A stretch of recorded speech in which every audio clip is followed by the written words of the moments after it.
Pozdrav trkačice i trkači, ja sam Domagoj, trkač rekreativac iz Zagreba, a danas ću vam predstaviti moj novi sat. Ovo je Garmin Fenix.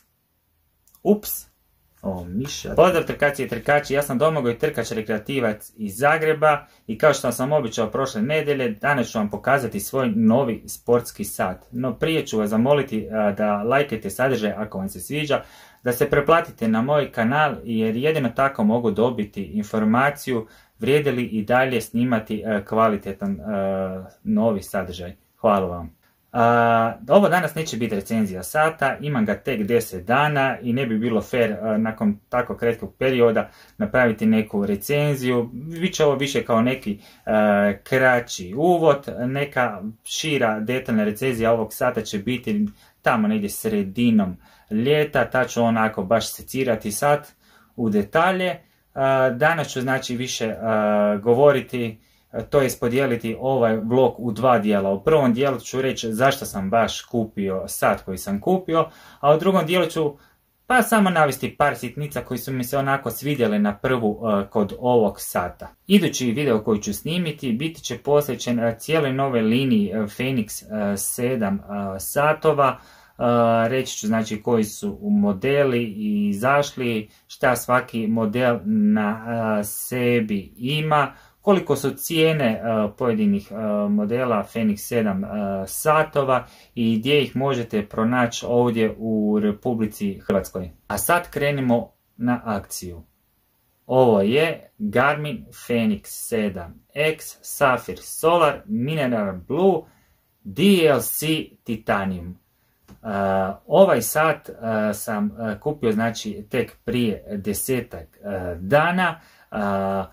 To je znači Garmin Fenix 7X, znači da je to najveći sat u Fenix 7 liniji, što naravno znači da ima i zato i najveću bateriju i ima solarno punjenje. Štiti ga safirno staklo koje je najskuplje od svih kristala za staklo. Otporno je na ogrebotine, kažu i na razbijanje, no nadam se da do toga neće doći. Inače, svaki sat u Fenix liniji ili općenito kod Garmina koji ima safirno staklo podiže cijenu modela za kojih, ne znam, 100 eura, ali ja mislim da se stvarno isplati ako mislite imati sat dugi niz godina. Ako odlazite često trčati i neke trailove i brdske utrke i ne bavite se samo trčanjem nego i nekim drugim sportovima, ja mislim da se isplati imati safirno staklo na satu. Stvarno će vam čuvati vaš sat od različitih nepredvidljivih situacija. Ima veliki prsten ovdje uz sami rub sata, pa kad će biti oni lijepi i sunčani dani, znači većinu proljeća, ljeta i dobar dio jeseni, ovaj sat će se moći puniti i uz pomoć solarne energije i tako poprilično produžiti vijek trajanja baterije. Mineral Blue se odnosi u biti na sami ovaj model, evo ima ovaj prekrasno, znači tu neku plavkastu boju. Sat meni stvarno prekrasnu. On je inače ima ovdje preko sebe po tim rubovima ili Diamond Like Carbon ili dijamant, taj neki premaz nalik dijamantu koji je navodno jako otporan na ogrebotine, pa to daje i neku dodatnu zaštitu ovom satu. I ovo inače titanium izdanje sata, što znači da je sat nešto lakši nego neki klasični 7X, na primjer modeli. Na slici možete vidjeti Fenix 5 koji je manji sat od Fenix 7X, ali imaju istu gramažu što je znači za mene idealno, pošto sam Fenix 5 nosio 5 godina i ta težina me nije smetala na zapešću. Sad ću sa Fenix 7 koji je znači veći sat, imat ću istu gramažu i to je za mene dobitna kombinacija. Zašto sam kupio ovaj sat? Tko je gledao moj zadnji video vlog zna da sam bio vlasnik Garmin Fenix 5 safirno izdanje 5 godina. Kupio sam je 2017. godine i rekao sam sam sebi Fenix 5 za idućih 5 godina, jer tada sam mislio da sam našao u tom satu sve što mi treba za neki duži period. Iako sam ja nastavio pratiti tržište sportskih satova, jer jednostavno zaljubljenik sam u trčanje i uvijek me sve zanima, jednostavno nisam imao potrebe ranije zamijeniti Fenix 5 s nekim drugim satom. Ali rekao sam da će taj sat trajati 5 godina, da ću nakon 5 godina ga htjeti zamijeniti i tako negdje, pa ajmo reći negdje od polovice 2021. godine ja sam počeo još intenzivnije pratiti tržište satova. Ne samo da sam pratio kroz različite recenzije i što sam išao u neke trgovine probati i vidjeti sportske satove, nego sam, zahvaljujući kolegama trkačima, imao priliku i probati neke satove. Po nekih 3-4 dana sam nosio na ruci Garmin Fenix 6 Pro, Garmin Forerunner 735, imao sam priliku probati i od Sunta 9 i Polar nisam uspio testirati, ali sam ga išao neke njihove modele isto gledati u trgovine. Htio sam od Korosa probati satove, ali ovdje u Zagrebu ih nisam našao. To sam više manje samo gledao preko interneta. Naime, sada su dosta i ti neki pametni satovi od proizvođača poput Apple-a, Samsunga, Huawei-a počeli ulaziti u tu neku sportsku priču, žele napraviti neke sportsko, pametno, medicinske satove. I puno trkača čak ima takve satove, no mene takvi satovi ne zanimaju. Kažem, mene ne zanimaju, to ne znači da nisu dobri za vas. Ako vam se sviđaju, dapače, preporučam, no meni osobno se takvi satovi nisu sviđali. Ja ne tražim znači pametan sat, ja tražim zapravo pravi onako sportski, robustan sat, baš kakav je bio Fenix 5, znači da me prati u svim vremenskim prilikama i neprilikama, da je stvarno otporan, da ima dobru bateriju, da je, kažem, taj robustan, onako pravi muški sat na ruci da se vidi. I da je zapravo i oku jako lijep. I ja sam u biti to našao na Fenix 7 X, znači Safari Solar izdanje i stvarno me taj sat osvojio onako na prvu. Kako sam rekao da sam kod kupovine Fenix 5 sata rekao to je sat za idući 5 godina, tako se iskreno nadam da je Fenix 7 moje neko dugoročno rješenje, znači možda i za idućih 7 godina, jer sad stvarno ima sve što ja želim i tražim, a kako se sve nešto vrti oko broja 7 kod mene u zadnje vrijeme, tako za kojih baš 7-8 dana će biti i 7 godina od kada sam ja počeo trčati, pa tako sam se lijepo počastio za tu obljetnicu. A i kad smo kod brojke 7, reći ću odmah i cijenu uređaja, to je sportskog sata Garmin. Cijena je znači 7200 kuna. Zapravo cijena je skuplja, cijena je 8, ali sam dobio popust na gotovinu. Sada, znam da će mnogi od vas koji ne prate toliko sportske satove i nisu upoznati možda sa Fenix linijom satova od Garmina, će reći to je full skupo, za sat preskupo. A ja ću reći da svaka roba ima svojeg kupca, svi mi trošimo novac na nešto što se nama sviđa. Znam puno trkača koji vole, na primjer, trčati pa i putovat van Hrvatske, po cijelom svijetu na utrke, što dalje to bolje, na primjer odu preko Velike Bare u Ameriku na neki maraton i za to jedno putovanje od 7-10 dana potroše novaca, koliko sam ja potrošio za ovaj sat, tako da svako ima svoje veselje. Meni je Fenix 7 moje veselje i nije mi žao novaca koji sam dao za njega, pogotovo zato što sam ja pa tako, uvijek dosta planiram unaprijed i tako sam znao da ću tije 2022. zamijeniti sat, pa sam još tamo 2019. uzeo moju dobru prijateljicu Kasicu Prasicu i počeo onako ubacivati kad sam mogao neku kovanicu, pa koji malo papirnati novčić unutra i tako skupljati i u 3 godine sam uspio skupiti poprilično veliku sumu novaca, tako kad je sat izašao, skoro sam imao spremne novce za njega, trebao sam samo nešto malo nadodati, tako da to nije bio udar neki na moj džep. U neku ruku sam imao i sreće, zato što je Fenix 7 malo kasnio sa izlaskom, zbog ove cijele krize u svijetu, nedostatka tih elektroničkih dijelova i različitih komponenti, tako je i Fenix nešto kasnije u izlasku, a i zato je možda malo skuplji nego što je prije bilo, ali bože moj, sve je danas poskupilo u životu.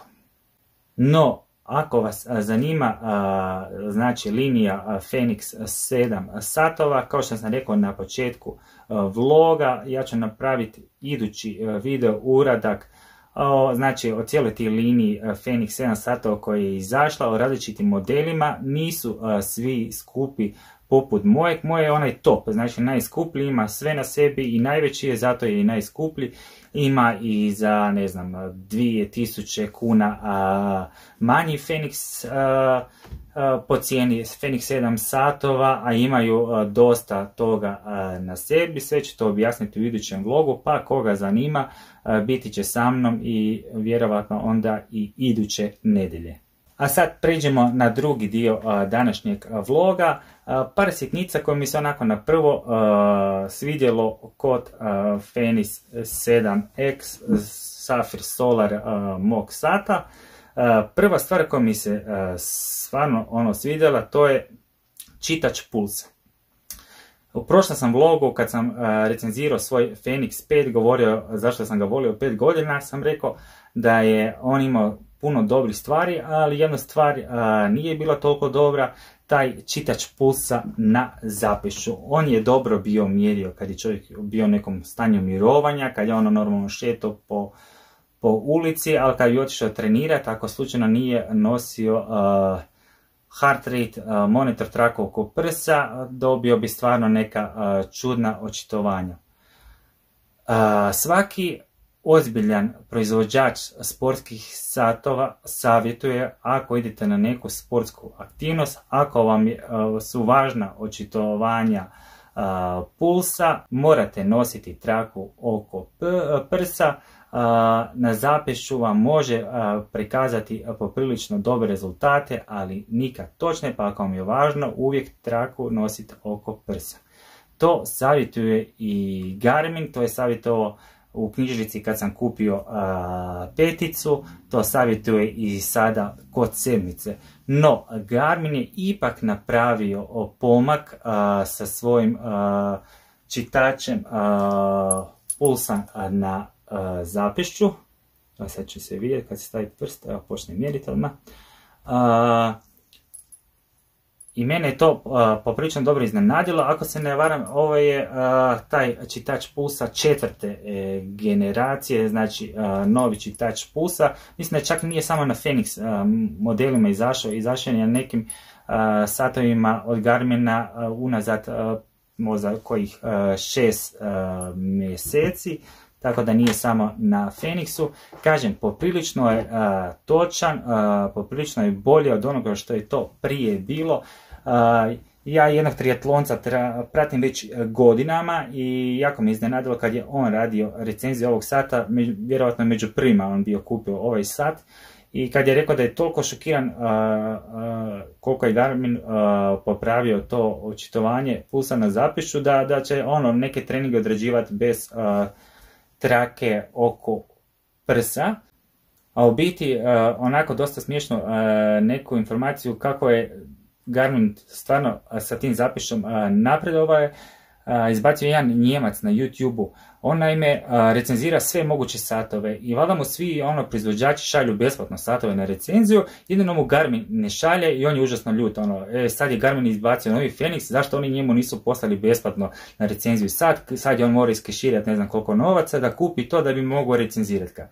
I uglavnom da se on malo nekako osveti Garminu, uzeo je od Polara traku za prsa, a na ruci je nosio znači Fenix 7 i tako je čito puls zapiša i napravio neki trening snage kojih pol sata dugačak i sad vježba i na kraju vježbe izbacio neki grafikon gdje se pokazuje znači kako je Polar pratio puls i kako je Garmin Fenix pratio puls i naravno pošto je on imao trak oko prsa Polara, bolje su naravno očitovanja bila, ali Garmin je stvarno minimalno imao neka iskakanja, ništa posebno i zapravo ja mislim da on tako Garmin je zapravo napravio dobru reklamu koliko se to popravilo, to očitovanje pulsa, eto ga, drago mi je da Garmin radi na tome, no ja osobno ću uvijek trenirati sa trakom oko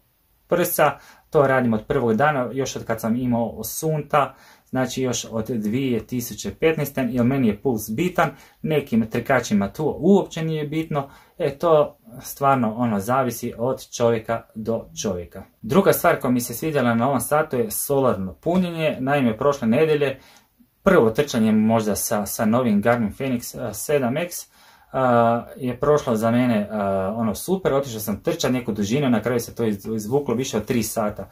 I znači uključio sam na sat apsolutno sve što nikad vjerojatno više neću koristiti. Htio sam vidjeti kad stisnem bateriju do maksimale, kad uključim najjače trošenje, sve živo da radi, koliko će se trošiti ta baterija i pošto je bio prekrasan sunčan dan, koliko će se biti sat i napuniti uz to pomoćnog tog solarnog punjenja.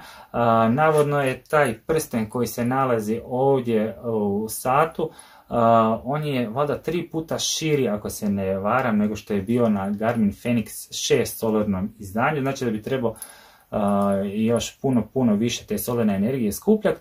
Uglavnom, znači, trčao sam više od 3 sata, znači sat je radio maksimalno, sve živo je radilo što treba i ne treba.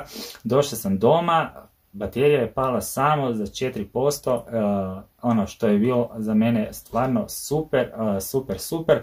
Kažem, vjerovatno 90% stvari koje to je u nedjelju radilo na satu i sutra ću isključiti, više nikad možda neću ni upaliti. Treća stvar koja mi se ovako na prvo stvarno svidjela, to je mogućnost da se znači možete kombinirati tipke, evo vidite može se pomicati i tipkama, tipke i ekran osjetljiv na dodir, zgodna kombinacija, drago mi je da Garmin nije te tipke ili gumbe kako ih god hoćete zvat smanjio ili izbacio, super mi je što ima i dalje tih 5 tipki što mogu kombinirati sa ekranom osjetljiv na dodir. Ja sam malo old school, stara škola i ja sam, evo sad sam uključio, ali inače sam isključio ekran osjetljiv na dodir i ja tipkam sve meni je to fora. No, mislim ekran osjetljiv na dodir, na primjer, bit će super mnogima, evo, ajmo reći, idu planinariti i onda gledaju karte na svom Garmin Fenix 7 i onda kroz karte je puno lakše prolaziti kad imaš ekran osjetljiv na dodir nego tipka tipku pa da onda lijevo, desno, bla bla bla. Tako da je to super stvar koju je Garmin napravio, kombinacija tipki i ekran osjetljiv na dodir. Četvrta stvar koja mi se jako svidjela na novom Garmin Fenix 7X Safari Solar izdanju je povezivanje sa GPS-om. Naime, na mom Fenix 5 ja sam rekao da on mene, ako ste gledali naravno prošli put moj video, ja sam rekao da on meni stvarno super služio što se tiče tog GPS-a, povezivanje sa GLONASSom, Galileom, sa svim tim satelitima, sve je to bilo više manje dobro, no nekad je znao, svaki 10. put kad ja dođem, pred zgradu, maknem se od nekih tih visokih zgrada, od grana drveća, dođem na čistinu, lijepi sunčan dan, ono odjedanput ne mre naći signal koda da sam u atomskom skloništu. I to me nekad kod Fenix 5 znao izbaciti iz takta. Na Fenix 7 to stvarno nije. Signal stvarno nalazi jako brzo. No, Fenix, samo ovaj model, to jest modeli Fenix 7X Safir, oni imaju mogućnost kombinaciju svih sustava i više frekvencija.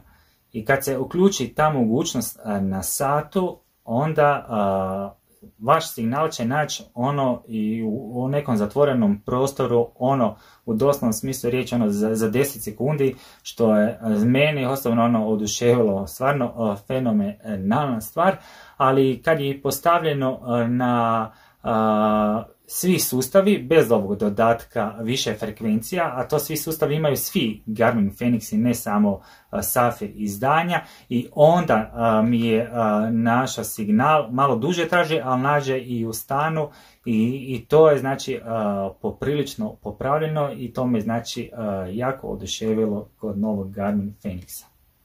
I peta stvar za kraj, pa malo jedna šaša stvar, ali jako korisna.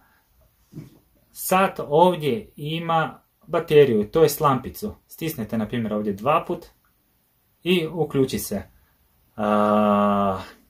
Garmin je u biti to smislio da bi bili naravno sigurniji dok trčite navečer.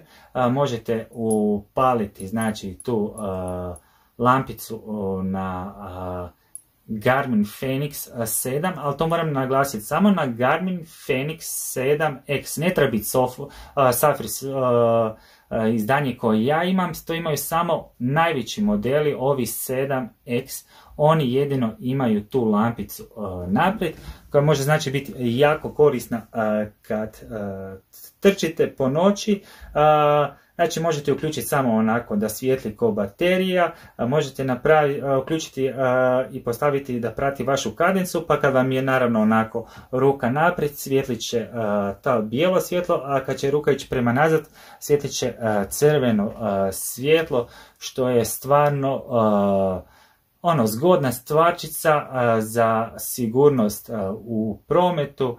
No ja mislim da će meni to najviše nekako koristiti kad ne znam u zgradi idem stepeništem, pa ako mi se ogasi svjetlo negdje na polukato pa da dođem do stana, sigurno mogu paliti lampu na satu, stvarno super osvijetli, i navečer dok ne znam šetam psa, kad bavim nuždu da nađem kakicu da neko ne bi stao na nagaznu. Eto, toliko od mene za danas. Nadam se da sam vam približio dovoljno moj novi sat Garmin Fenix 7X Safir Solar Mineral Blue izdanje. Nadam se da ćete me gledati i idući put. Čuvajte sebe, čuvajte svoje najdraže. Ma koji je bolji?